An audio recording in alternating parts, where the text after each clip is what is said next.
When I read my notes, and I noticed that Dawn Staley's beginning her 18th year as the head coach at South Carolina, I realized how long both Dawn and I have been a part of the Southeastern Conference. Hard to believe it's been 18 years.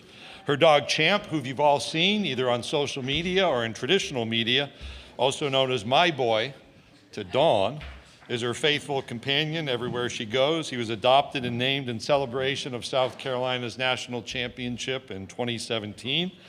It's definitely clear that Dawn has more hours in the day than I have in my day.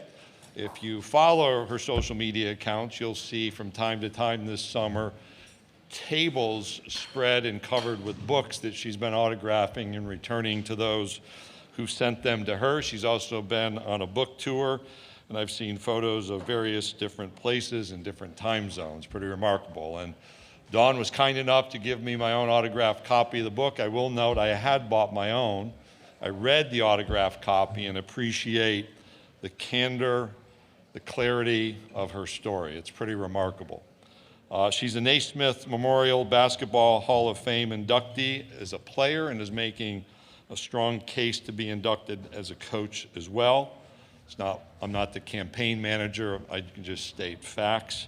After having led the Gamecocks to 3 national championships, including 2024, when South Carolina became just the 5th program in NCAA history to go undefeated en route to an NCAA title, and that 2024 team was one that had almost a full roster turnover. I also will note for the record, one of those hard conversations during that March of COVID was Dawn had a great team that year as well that had just won the conference championship, our last completed championship of the 2019-2020 year. Welcome to the podium, University of South Carolina head women's basketball coach Dawn Staley.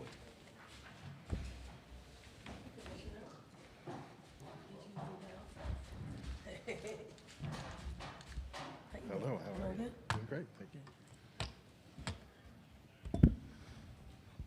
All right, we'll go ahead and take questions. If you have a question, Lorna and Avery will get the microphone to you. All right, we'll start here in the middle section, 3rd row.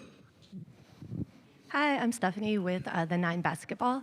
I'd love to know your thoughts on how revenue sharing is impacting recruitment as you're looking ahead to the coming seasons. As of today, we have 1. Right, exactly. That's what Right. but I'm okay. I think rev share is impacting everyone on different levels. I mean, you got to be creative in this space. I certainly don't overpromise when it comes to rev share and NIL. I'm only gonna spread it out with what we have, in hand, not necessarily, trying to go out and get it. So you'll lose some recruits in that regards, and if it's all about the money, right? They're a lot cheaper the second time around, so I'm okay with letting them go. I do think we got a quality program that produces pros, and when you are at a point in your career as a young person, when that becomes the priority, really the priority, we always get a look the second time around, and I'm okay with that as well. Coach, we'll go over here to our left on the aisle. Hi, Coach. Brooke with the Players Tribune. What's the best piece of advice you've received throughout your coaching career? When I first got into coaching 25 years ago, I worked, alongside a colleague by the name of Coach John Chaney. And as we were walking to the press conference, he gave me this advice. He said, if anything goes wrong, blame your assistant coaches. No, but I mean, for me, I've had a lot of different coaches, and I've taken a little bit of this and a little bit of that from them. From a Tar Vanderveer, she was very methodical, very, very studious when it comes to basketball. So I learned how to just not surfacely look at basketball. You got to have some depth to that. Nell Fortner was super positive. She really no matter how things look or felt to her, she always gave a positive outlook on what was happening.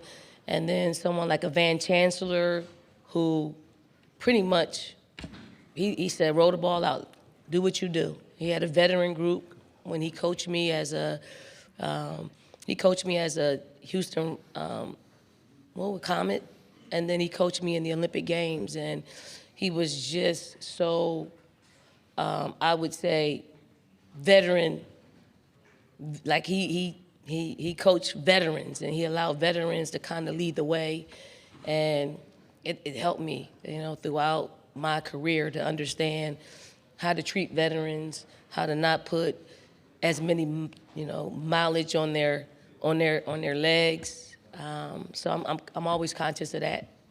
And then I work alongside of Elisa Boyer, who has way more coaching experience than I do, and just knows the game. She thinks the game. She loves the game. She's a great supplement and complement to the things that I don't do well. Coach, we'll go over here to our right in the front row.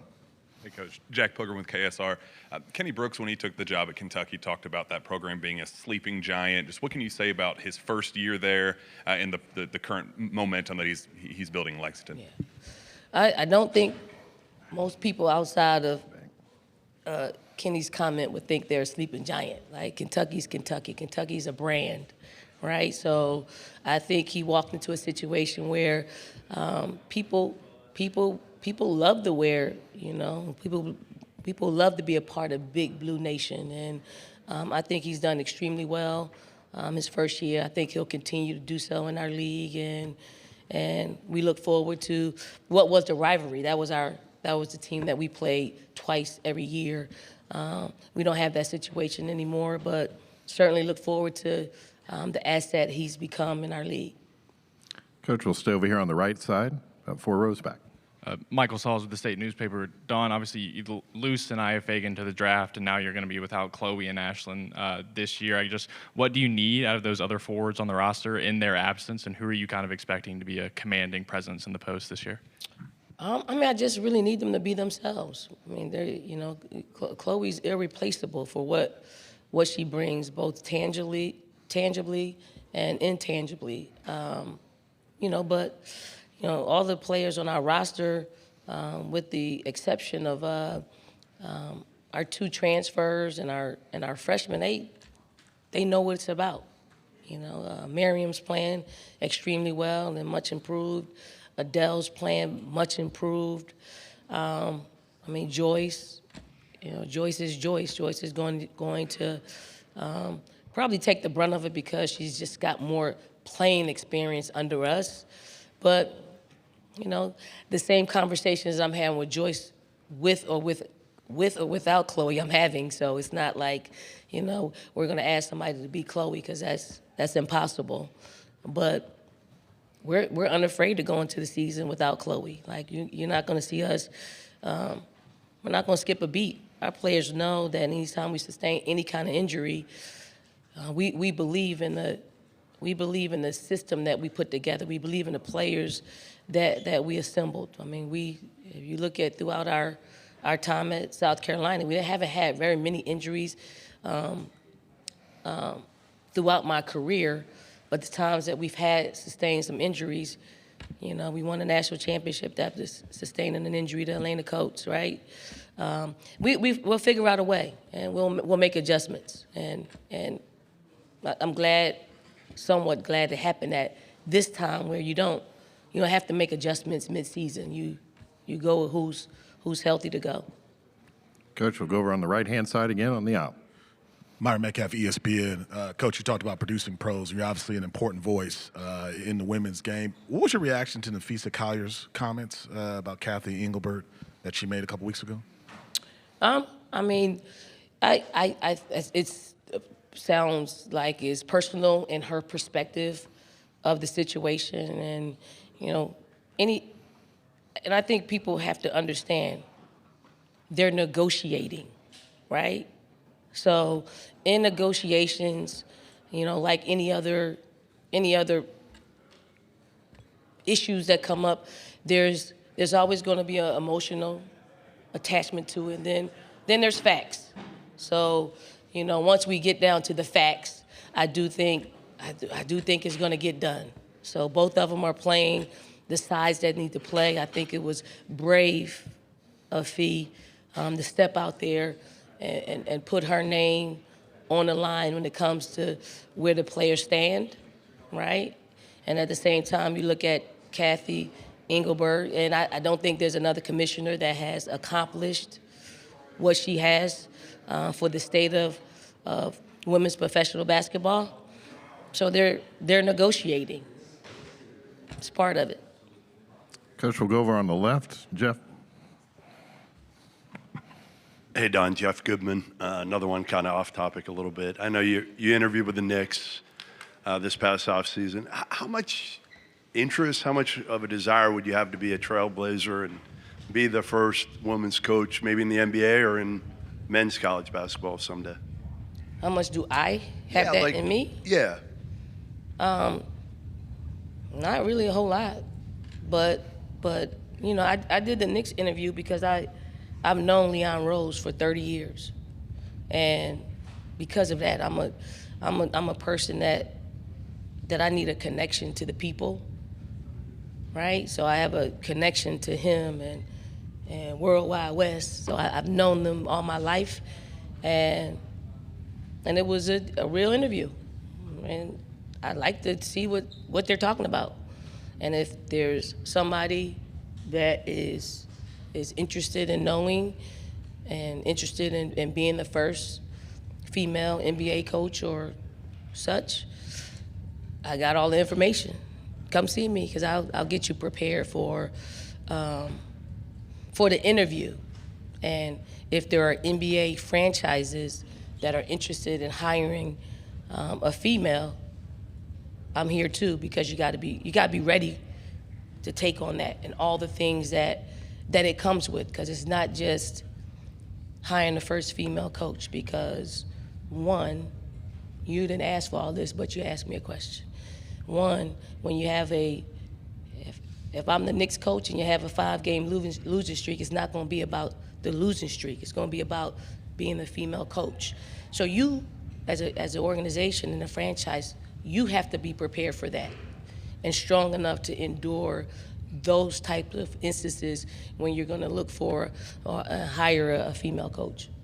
Do you think it happens? Do you think it'll happen in your lifetime? Where a women's coach, No, a woman is... I don't, and I hope I'm wrong. Okay, we'll take one final question here in the middle, second row. If you'll pass the mic down, please. C.L. Brown with the Louisville Courier-Journal. Dawn, there's been, I guess, a proliferation of participation in 3-on-3s, organized 3-on-3s. I was just wondering, since Joyce was a part of that team you guys had, what are the benefits you see in that? Is it a matter of, do players do a lot more individual kind of training sometimes in the off season, and you want more organized, or just if you could walk me through what you see comes out of it? I mean, a lot of what we already do on just as a coach, whether it's basketball, football, soccer, you break basketball down into small parts. 3-on-3 is a part of what we do. There's, in a basketball court is what you do when there are 3 players on this side and 2 players on the other side. You break those things down. You make them play 1-on-1, 2-on-2, 3-on-3, 4-on-4, 5-on-5. So it's a part of the breakdown. I think what 3-on-3 does is it reveals who can actually play, because you gotta be smart. Like, there's certain things that happen out there, the spacing out there on the floor. It's read and react, and you can see who is skilled enough, who's intelligent enough to read and react and make, on both sides of the ball. So, I mean, Joyce is, I believe Joyce is gonna have to make a choice, whether she's gonna be an Olympian for 5x5 or 3x3. Coach Staley, thank you for your time this. Thank you.